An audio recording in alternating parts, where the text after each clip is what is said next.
ডান বস। তেজু কলেজের সামনে গাড়িতে বসে আছে রিহান। অফিসে না গিয়ে সোজা এখানে চলে এসেছে তাড়াহুড়ো করে। তেজ বাড়ি থেকে বেরোতেই খবর পেয়েছে আজকে তেজের উপর আক্রমণ হবে, তাই অফিস বাদ দিয়ে সোজা এখানে এসে চারপাশ তাকাতেই বুঝতে পেরেছে শামীমকে পাঠিয়েছে, কারণ এসব 2 টাকার ভাড়ার লোককে দেখার তার টাইম নেই। দেখবে তো একদম মৃত্যুর আগে। বুঝতে পারে না কে পাঠিয়েছে এটাকে, কারণ শত্রুর অভাব নেই, তার পেশাই কানায় কানায় শত্রু।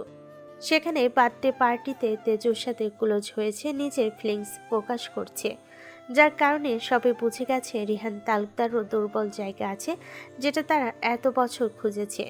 খুঁজে পেতেই উঠে পড়ে লেগেছে তাকে ভাঙার জন্য। মোবাইলে মেসেজ আসতেই সেটা পড়ে ঠোঁটের কোণে খেলে যায় রহস্যময় এক হাসি। গাড়ি স্টার্ট দিয়ে চলে যেতে নিলেই হঠাৎ ক্যাম্পাসে চোখ পড়তেই কপালে মোটা ভাঁজ পড়ে। স্টিয়ারিংয়ে রাখা হাতের রগ ফুলে ওঠে। নীল চোখগুলো মুহূর্তে হয়ে ওঠে টকটকে লাল। তাড়াতাড়ি করে গাড়িতে কিছু একটা খোঁজার চেষ্টা করে।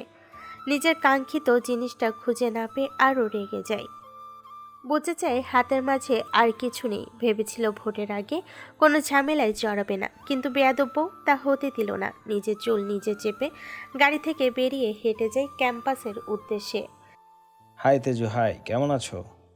মায়া আর মারুফ ভাইকে দেখে রোদ আর সে চলে আসে। দুজনে অন্য সাইডে এসে কথা বলছিল, কারণ ক্লাস শুরু হতে একটু দেরি আছে। তার মাঝে পিছন থেকে পরিচিত কণ্ঠ শুনতে পায়। ফিরে দেখে রনি ভাইয়া। তেজু চিনতে পারে এই কলেজের সিনিয়র ভাই রনি। এবার মাস্টার্স এক্সাম দিবে, বীর ভাইয়ের বন্ধু। আগেও কয়েকবার কথা হয়েছে, দুজনেই একই ক্লাসে পড়েছিল। মাঝখানে কোনো এক প্রবলেমের কারণে 2 বছর গ্যাপ হয়েছে নাকি ওনার। একবার সামনে বাড়িয়ে দেওয়া হাত তার দিকে তাকায়।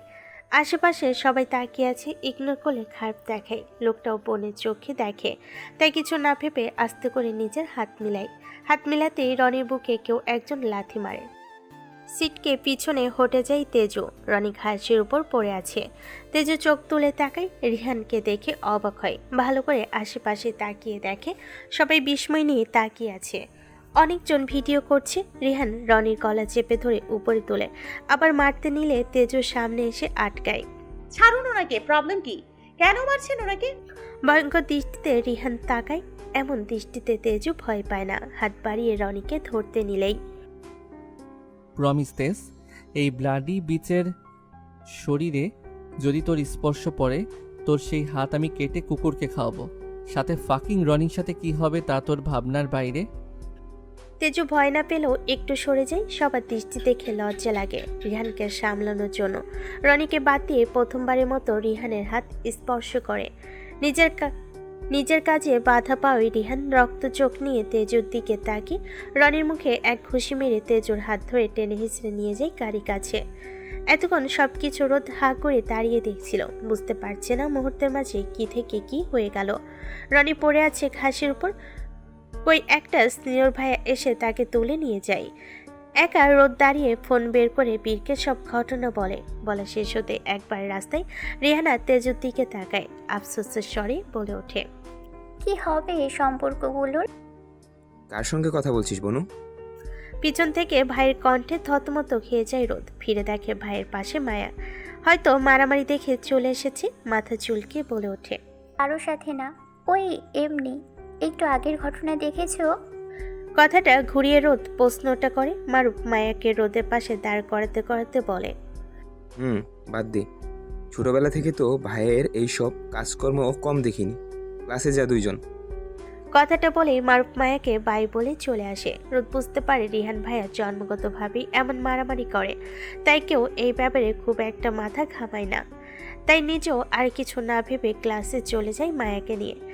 আজকে কোনো নতুন জিসা নামের ম্যাম আসবে নাকি? রিহান এক হাতে ড্রাইভ করছে, অন্য হাতে তেজুর 2 হাত শক্ত করে ধরে আছে। শক্ত করে ধরে রাখার কারণে তেজুর হাত লাল হয়ে গেছে। তেজু পা দিয়ে মারতে গেলে রিহান খুব দক্ষতার সাথে নিজেকে সামলে নিয়ে তার পা চেপে ধরে। হতাশ হয়ে পড়ে তেজু। রিহান রাগ কমাতে চাইলেও পারছে না। তেজু কর্মকাণ্ডে প্রায় 1 ঘন্টার নির্জন এক রাস্তা দিয়ে ড্রাইভ করে যাচ্ছে। কিছুক্ষণ পর দেখতে পাই একটা বাড়ি, কেমন জঙ্গলের মতো। গাড়ি থামিয়ে আবারও টেনে হিসেবে বাড়ির ভিতর নিয়ে গিয়ে উপরের এক রুমে নিয়ে এসে বেডে ধাক্কা মারে। নিজেকে কেমন পাগল পাগল লাগে, কি করবে ভেবে পায় না। প্যান্ট থেকে বেল্ট খুলে তেজুর হাত চেপে ধরে এক বাড়ি মারে হাতে। তেজুর মনে হলো কেউ হাতটা কেটে নিয়েছে, নিজেকে সামলানোর সুযোগ পায় না। দাঁত চেপে ব্যথা সহ্য করে দু হাতে এক ধাক্কা মারে রিহানকে। প্রবলেম কি, এমন কেন করছেন? তেজুর প্রশ্নে রিহান ঝুঁকে আসে, শক্ত করে তেজুর পিছনে চুলের মুঠি চেপে ধরে। প্রবলেম একটাই, তুই ওই ছেলের কেন হাত মিলিয়েছিস? তুই কি জানিস আমার জিনিসের উপর অন্য কারো ছোঁয়া আমি সহ্য করতে পারি না? কান খুলে শুনে রাখ, ছাড় দিয়েছি, ছেড়ে দেইনি। যেমন গড়ে তুলতে পারি তেমন ভাঙতেও পারি। ব্যথা ফুলে তেজু ভুরু কুচকে তাকিয়ে থাকে। এসব কথাই গলার মতো বা ভয় পাওয়ার মতো মেয়ে সে না। চোখ আড়াআড়ি করে বলে, কেন এত লুকোচুরি আপনার মাঝে? কেন 10 বছর ধরে অচেনা সেজে আমাকে চিঠি দিতেন? কি গড়ে তুলেছেন আপনি? রিহান কিছুক্ষণ চোখ বন্ধ করে রাখে। রাগে মাথা দপদপ করে চলছে। মনে পড়ে এই পাষাণ মেয়ে তার দেওয়া চিঠিগুলো ছাদের মাঝে আগুনে জ্বালিয়েছে। সব নিজ চোখে দেখেছে। মর্মে বুক জ্বলে ওঠে। নিজেকে সামলাতে তেজুর কাছে যায়, তাও পারে না। তেজুকে ছেড়ে উঠে যায়। দরজায় ঠাস করে বাইরে থেকে বন্ধ করে একটি রুমে চলে আসে। সেই রুমে পাগলের মতো আলমারি ডয়ারতে কিছু একটা খুঁজে, কিন্তু পায় না। না পেয়ে ভয় ঢুকে যায়। সে চায় না এখন আর ভুল করতে। হঠাৎ ড্রেসিং টেবিলে চোখ যেতে ছোট্ট ডয়ারটি খুলে দেখে ছোট্ট এক শিশির। দ্রুত সেটা হাতে নেয়, পাশ থেকে সিরিঞ্জ নিয়ে তাতে করে কিছু ওষুধ নিজের ডান বাহুতে পুশ করে। সব শেষ করে 5 মিনিট বিছানায় বসে থাকে। কিছুক্ষণ বসে আবারও সেই রুমের উদ্দেশ্যে হাঁটে। যেতে যেতে শামীমকে মেসেজ পাঠায়, ওই মাদার চোদকে হাসপাতাল থেকে তুলে বিলাতে নিয়ে আয়। বলতে বলতে এই রুমে চলে আসে। খট করে দরজা খোলার শব্দে তেজু তাকিয়ে যায়। মুহূর্তে কপালে একটা শুল ঠেকে। কেন যেন মনে হয় এটা রিহান না। কিছুক্ষণ আগে কেমন অস্থির ছিল, এখন তার ছিটে ফোটাও নেই। নীল চোখগুলো যা একটু টকটকে লাল দেখিয়েছে, এখন তার কোনো আভাস নেই। ঠোঁটের মাঝে তিলে কামড় দিয়ে ধীরে ধীরে এগিয়ে আসছে রিহান। তেজু ভয় পায় না। বলতে হবে তার বাপের টাকায় পাওয়ার আছে। কেমন তেজ ছড়াচ্ছিস শরীর থেকে এই টাকার পাওয়ারে। তোর এই তেজ দেখে এই যে আমার মনটা পুড়ে যাচ্ছে। খোঁচা দেওয়ার মতো কথাটা বলে তেজুর কাছে এসে ইস্কাপে হাত দিতে গেলে ধরে তেজু। নিজেও সূক্ষ্মভাবে খোঁচা মেরে বলে, বেস্ট জোকস ব্রাদার। আপনার মন আছে? Best jokes brother. জেনে খুশি হলাম গ্যাংস্টার, নারী পাচারকারী, পাষাণ মানুষ থেকেও মন বলতে কিছু আছে। ব্রাদার এই এক শব্দ রিহানের কানে জ্বালা লাগে। ইচ্ছে করে যেই ঠোঁট দিয়ে বলেছে সেই ঠোঁটটা ধ্বংস করে ফেলতে। রেগে কাছে এসে ঠোঁট চেপে ধরতে গেলে তেজু এক লাথি মারে, সোজা ফ্লোরে গিয়ে পড়ে। আল্লাহ, আমার 72 লাখ কি বেয়াদব বউ বিয়ে করেছি, ভবিষ্যৎ তো অন্ধকার করে দিচ্ছে। এই কথাটা বলে রিহান ফ্লোর থেকে উঠে বসে। এবার নিজের প্রতি রাগ হয়, কেন যে এই মেয়েকে সে এত কিছু শিখালো। তেজু বুঝতে পারে এগুলো সব নাটক। বেড থেকে নেমে কাছে সে ধীর কণ্ঠে বলে, একদম আমার কাছে আসার চেষ্টা করবেন না। ঘৃণা লাগে আপনার স্পর্শে, শরীর কিলবিল করে। ইচ্ছে করে সেই অংশটা পুড়িয়ে দিতে, যে অংশে আপনার মতো পাপীর ছোঁয়া লাগে। কি ভেবেছেন এইসব আদিক্ষেতা দেখে আমি গলে যাব? আমি কিছু ভুলিনি, একদম কিছু ভুলিনি।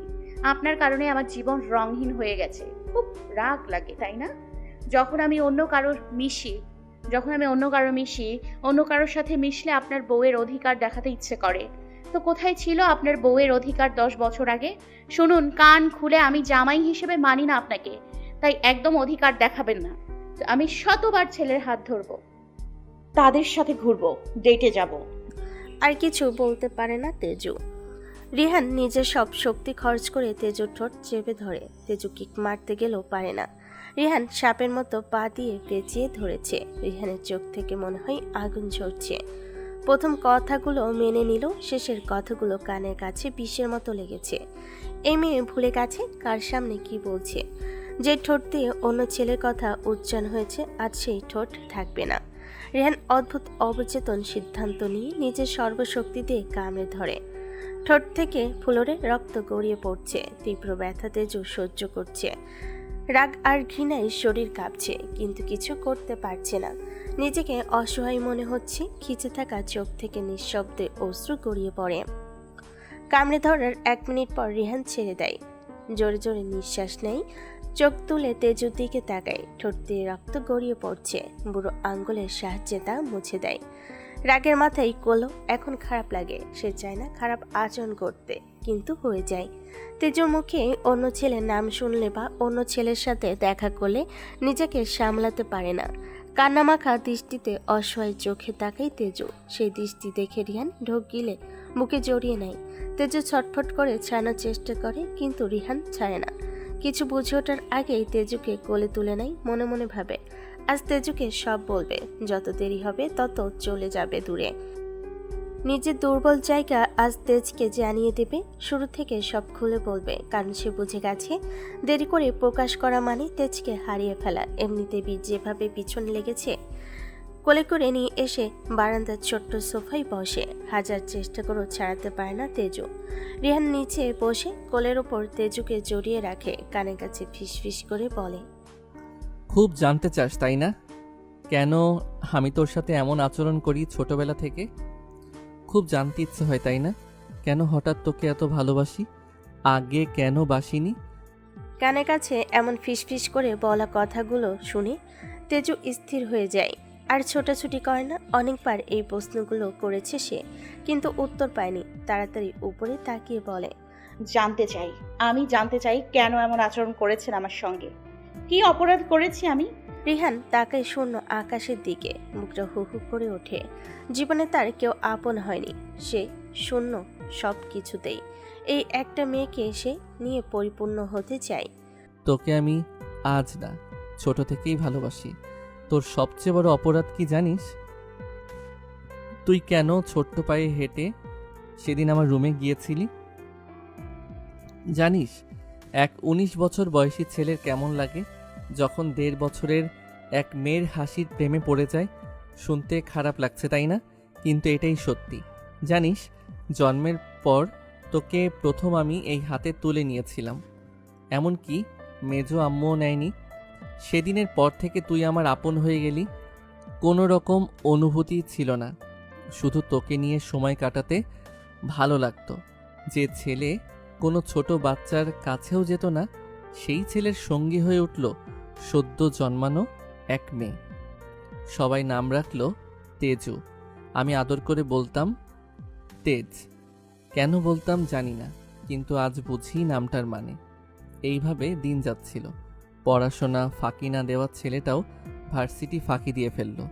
তখন মাত্র নতুন নতুন ভার্সিটিতে ভর্তি হলো, অথচ কথা ছিল নতুন ক্যাম্পাসে ঘুরবে, কিন্তু সেটা না করে সারাদিন একটা ছোট্ট মেয়েকে নিয়েই পড়ে থাকতো। এইভাবে 1 বছর কেটে গেল।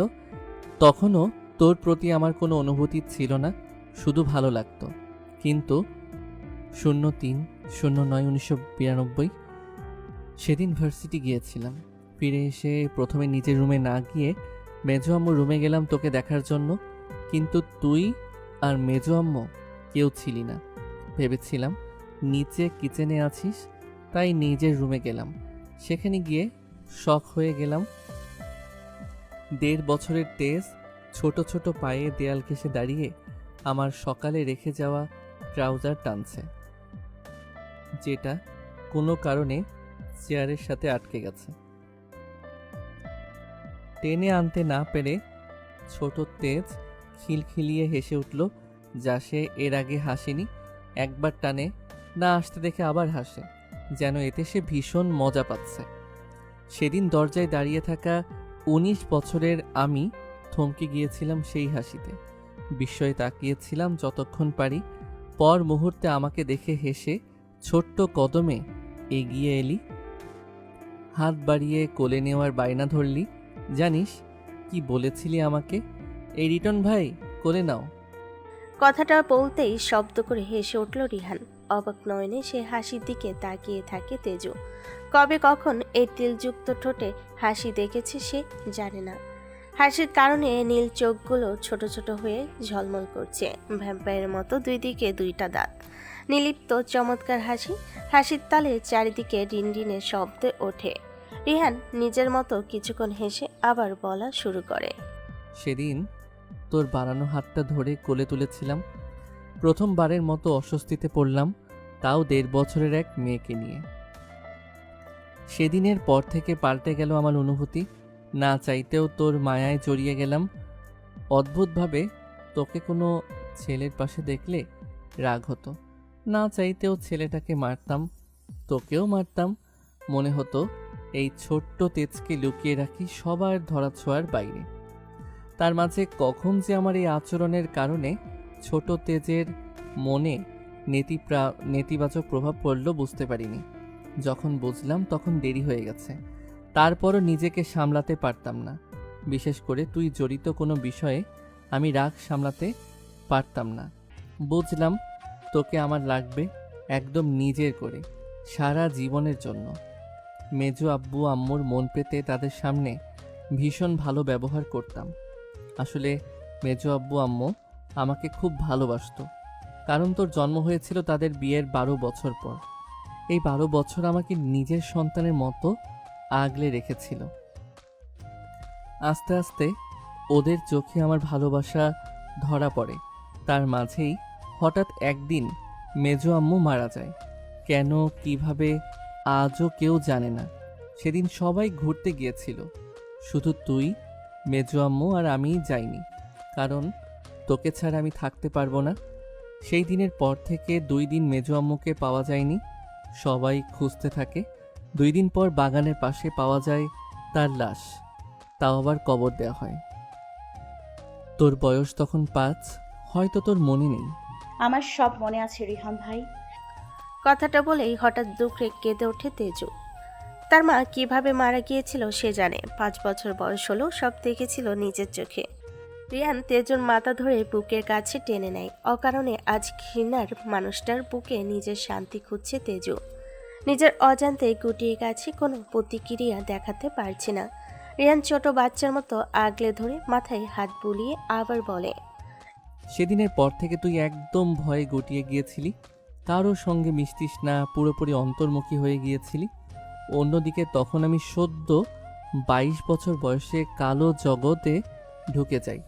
তোকে সময় দিতে পারতাম না, কারণ ছোটবেলা থেকেই শিখেছি টাকাই সব হয়, টাকা থাকলে সব পাওয়া যায়। আমার মাথায় সেই কথাই ঢুকে যায়। 12 বছর বয়স থেকে কত ভয়ঙ্কর প্রশিক্ষণ নিয়েছি শুধু আমিই জানি। ক্ষমতা, গ্যাংস্টার, মাফিয়া এইসব হওয়ার নেশায় পাগল হয়ে গিয়েছিলাম।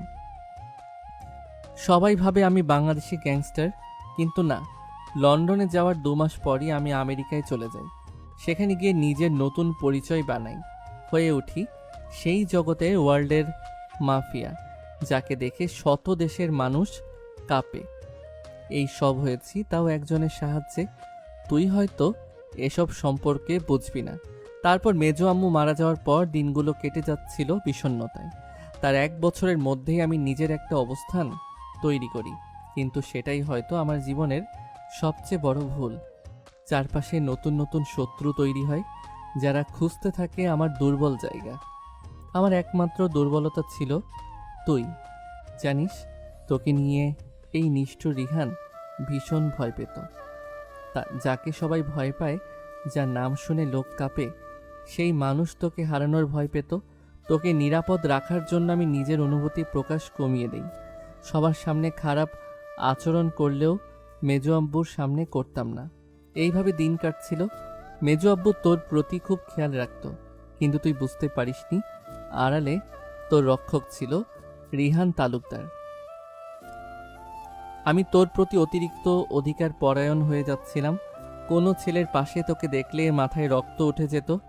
হঠাৎ একদিন মাথায় পাগলামি চেপে বসলো, তোকে নিজের করে নিতে হবে। তাই লজ্জার মাথা খেয়ে নিজের বয়স ভুলে গেলাম আব্বুর কাছে গিয়ে হাতে পায়ে ধরে অনুরোধ করেছিলাম যেন তোকে আমাকে দেওয়ার জন্য মেজো আব্বুকে বলে। কিন্তু আব্বু কিছু শর্ত দিল। তার মাঝে একটা ছিল, তোকে বিয়ে করলে জনসম্মুখে ভালোবাসতে হবে, আগলে রাখতে হবে। যা আমি পারতাম না, কারণ যেদিন আমার মুখ থেকে তোর প্রতি ভালোবাসি শব্দটা বের হবে, সেদিন তোর লাশ পড়বে আমার সামনে। চারপাশে আমার শত্রু ছিল অগণিত।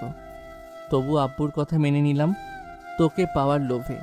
মেজো আব্বুর আম্মুর 2 বছর পর হঠাৎ মেজো আব্বু অসুস্থ হয়ে পড়ল। অসুস্থ হওয়ার 15 দিনের মাথায় মারা গেল। তোর ভবিষ্যতের চিন্তায় মৃত্যুর আগে তিনি তোর প্রতি আমার ভালোবাসা আর আমার অবস্থান দুটোই বুঝেছিলেন। সেই দিন সন্ধ্যায় উনি তোকে আমার হাতে তুলে দেয়। চুক্তি ছিল 18 বছর বয়সের আগে তুই কখনো আমাকে ডিভোর্স দিতে পারবি না, কারণ উনি জানতেন তুই অল্প বয়সী, ঠিক ভুল বুঝবি না। এই চুক্তিটা আমারও সুবিধা হয়েছিল। আমি চেয়েছিলাম তোকে নিজের মতো গড়তে, যেন তুই সবার সঙ্গে লড়তে পারিস। কেউ যেন আমার দুর্বল জায়গায় আঘাত করলে তুই তা ঠেকাতে পারিস। বিয়ের পর আমি বুঝেছিলাম তোর পাশে থাকলে আমি দুর্বল হয়ে যাব, তাই সিদ্ধান্ত নেই আমি দূরে চলে যাব লন্ডনে, কারণ তোর কাছাকাছি থেকে নিজেকে সামলানো আমার পক্ষে সম্ভব না। আর নিজেকে সামলাতে না পারা মানে নিজ চোখে তোর মৃত্যু দেখা। যাওয়ার আগে আম্মুকে সব বুঝিয়ে বলেছিলাম তোকে কঠিন করে তুলতে, ও যেন তোর সাথে খারাপ আচরণ করে। আম্মু তোকে ভীষণ ভালোবাসতো, তাই রাজি হয়নি। সব শুনে অবশেষে রাজি হয়, আর আমি লন্ডনে চলে যাই। 2 মাস পর আমেরিকায় গিয়ে নিজের শক্ত অবস্থান তৈরি করি।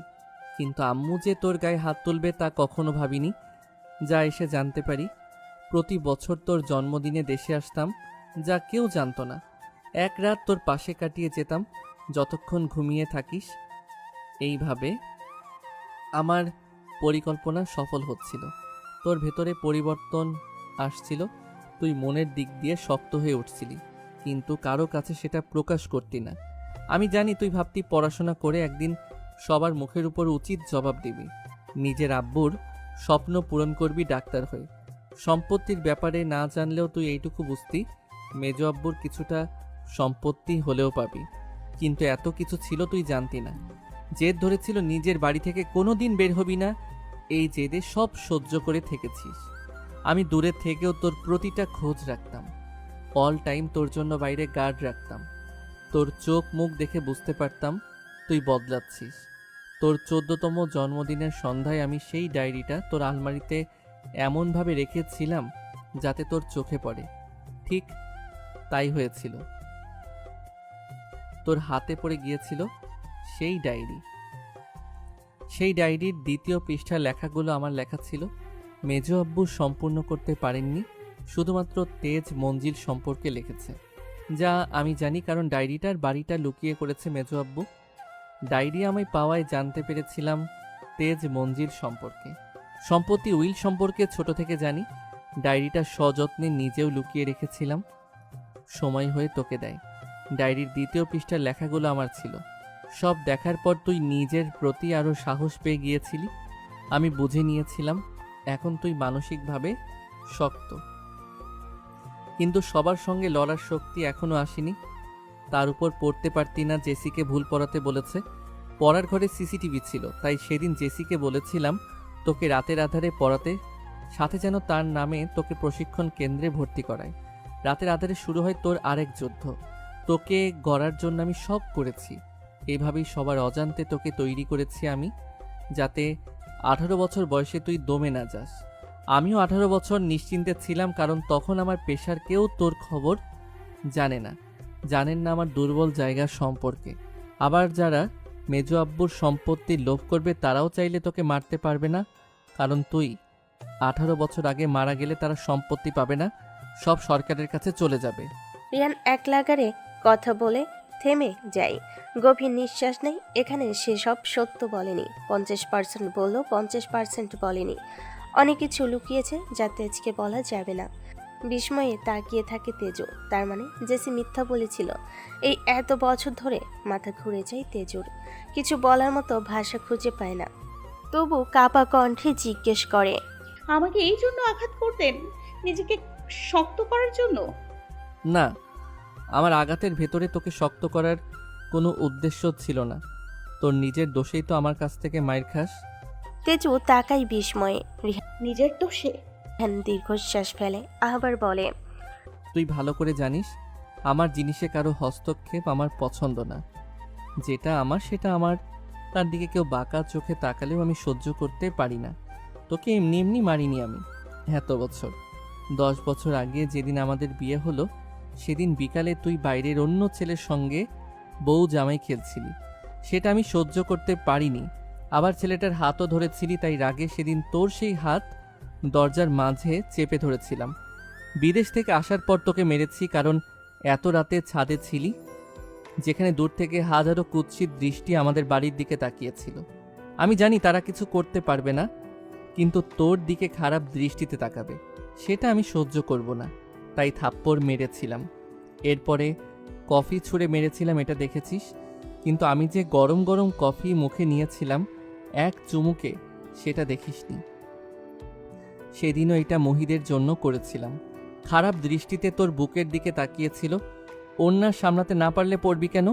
সেদিন জোর করে ভাতগুলো খাইয়েছিলাম, কারণ অনেক কষ্ট করে আমি মাছের কাঁটা বেছে রেখেছিলাম তোর জন্য, যেখানে আমি কাঁটা বাছার ভয়ে মাছ ছুঁয়েও দেখি না। শোন, আমি কোনো কারণ ছাড়া কখনো তোকে আঘাত করিনি। একটানা কথাগুলো বলে রিহান থামে। মাথা দুদিকে নেড়ে জোরে নিঃশ্বাস নেই। তেজু তাকিয়ে থাকে। কেন যেন মনে হয় রিহান সুস্থ নয়। দীর্ঘশ্বাস ফেলে উঠতে গেলে কিছু মনে পড়ে। সেদিন গাড়িতে তালাক দেবেন বলেছিলেন কেন? বিদেশ থেকে আসার পর তো ভালো করে কথাও বলেননি। বাহ, একদিন এত প্রশ্ন, একটু প্রশ্রয় দিতেই মাথায় উঠে গেলি মাই ডেথ।